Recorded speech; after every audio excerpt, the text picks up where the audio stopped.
welcome today, my YouTube subscribers, to this wonderful day in the month of December. This is roughly 2 weeks to the end of the year, and I want to say, thank you for holding forth with me through this year. 2020 has been 1 year.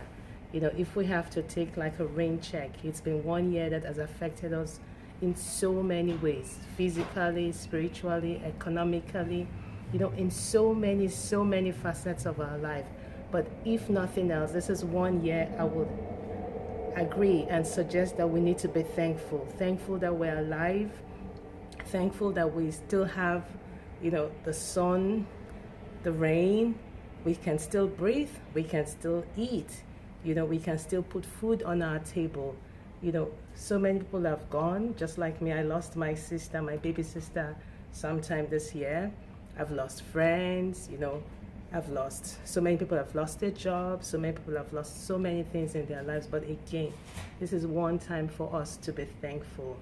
Today, like I mentioned today in the last video, that I'm going through a series of books written by mothers of kids with exceptional needs, which is my passion, and today we're going to be looking at a book called, The Spark. The Spark is a mother's story of nurturing genius and autism. We've all heard this word autism. Who is a child with autism? Who is a child on the spectrum? Sometimes a lot of kids have been so misdiagnosed. Once the child, displays certain traits, we hear the word, he should be autistic. No. I mean, when people tend to refer to the autism or a child being autistic first, without first realizing, what are the strengths of this child? What potentials does this child bring to the table? And this is something this mother, triumphed over. Sunday Times is extraordinary, a story of triumph against the odds, and is one that Barnett insists other parents can learn from. We always tend to look at the negative things people bring to the table. He can read, he can write, he can sleep, he can talk. In my book of poetry, which is yet to be published, I actually wrote a poem there. This, as in THIS, ability, not the prefix of the DIS, which is negative. What are the positive things someone brings to a table? And the parent, Kristine Barnett, is from just reading this book, she's trying to encourage us, my listeners. If you want to get this book, read it. She's trying to encourage us to move away from that space of negativity and see, a story of triumph, a triumph against all odds, a triumph against, your child is not able to do this, your child is not able to do that. Words that can break one's heart, and say, what? And then she says, I know my son, Jake, is able to do certain things. I'm going to read a passage.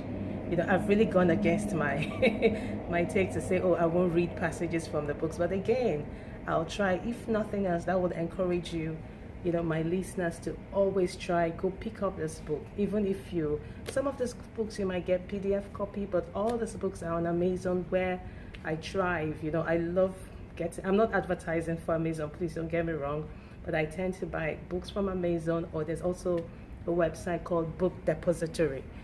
I buy books from them too. They have free shipping, but again, we need to find out what countries some of these platforms can ship to, So in truth, Jake had difficulty only when something out of the ordinary occurred. The prospect of being called in to discuss his IEP loomed over our heads. So I worked hard to prepare him for any deviation from the regular schedule. For parents, and for so many of us here, we might be hearing the word IEP. IEP stands for Individualized Educational Plan. So many kids with exceptional needs, once they are placed in inclusive schools, when I mean inclusive schools, they attend a school that is for everyone, every child.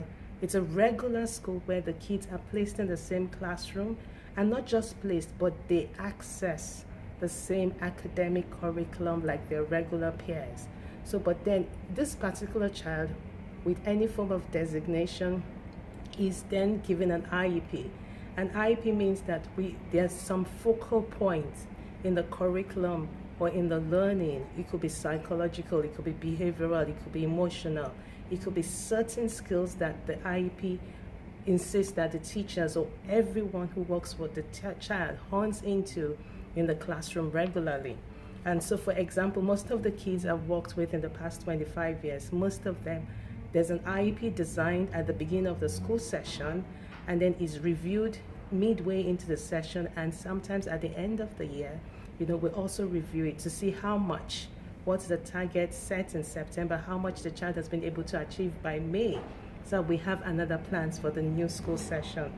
Every morning, I took him out for breakfast, and while he ate a cinnamon roll, I alerted him as best as I could to any anomalies that might be coming up. A field trip, or a special movie during lunch, a whole school assembly in the gym, or an early dismissal before a holiday. I thought of those breakfasts together as our program meeting. He was the star quarterback, and I was his coach. For kids on the spectrum, they always, I use this word, front load them. Most of us are very, we can move, we can deviate from our daily schedule. But for this particular child, no matter how, or for most kids, by the time you have your agenda written out, if there's something new that is going to be put in the calendar, this child has to be prepared so he's not taken unawares. And so many of us too are like that. You plan your day, you don't want anything to just come in unexpectedly. Some of us can adjust easily, while some of us can't. Myself personally, I plan my week ahead, I plan my month ahead, I plan even my day, daily. And I'm one person who does not like someone just chipping in. Hey, JoAnn, can you pick me up? Or JoAnn, can you do this for me? If it's not in my schedule, I tend to get easily distracted, and I want to work with that. So this is one book, and this is one book, Kristine. Kristine writes about her child. Kristine writes about her daily, life and plan with her son. But at the end of the day, this is a boy who found himself, even though he could not adjust in a regular school, but where was he? Kristine's son, Jacob, has an IQ higher than Einstein and a photographic memory. At 9, he developed an original theory in astrophysics that may earn a Nobel Prize. But Jake's story is all about the most remarkable because his extraordinary mind was almost lost to autism. You can see if the mother had stuck to the spectrum or the designation, they would not have been able to see his ability, that he had an IQ than Einstein and a photographic memory. So as parents, what do you believe in your child? How much faith do you have in your child? What do people say and what do you say? I remember reading a book years back, Parents Are Not the Problem, but Parents Are the Answers. I also wrote an article sometime in the newspaper or in the magazine, how as parents, we should try to study the skills of our kids and bring it to fore. So when people are saying something else, you try to say, let's look at it from this perspective. Let's look at it from this other side of the story.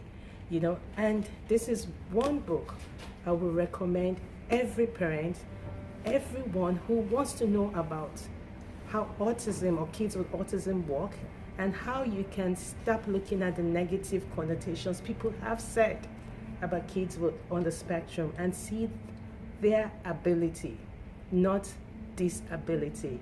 I would like to end this video to use this quote: there is ability in a disability. Ability is in the word of disability. So let's take away the prefix and look at this THIS ability. And so again, still while we're talking about all of this, in the series I'm looking at, the next book I'm going to be talking about is Do Siri with Love. I'm sure we all know who Siri is. Even if you don't, the voice, even if you don't know who the person is behind the voice. and I am dedicating my next video to someone in particular who does not just use Siri but uses Alexa. So don't forget to press the button, subscribe as we get. Look forward to the next video, and then you get my notification once I upload a video. Do have a wonderful time, and I know it's 2 weeks to the end of Christmas. Make sure you get your shopping done, but still stay safe. Again, take care then. Bye for now.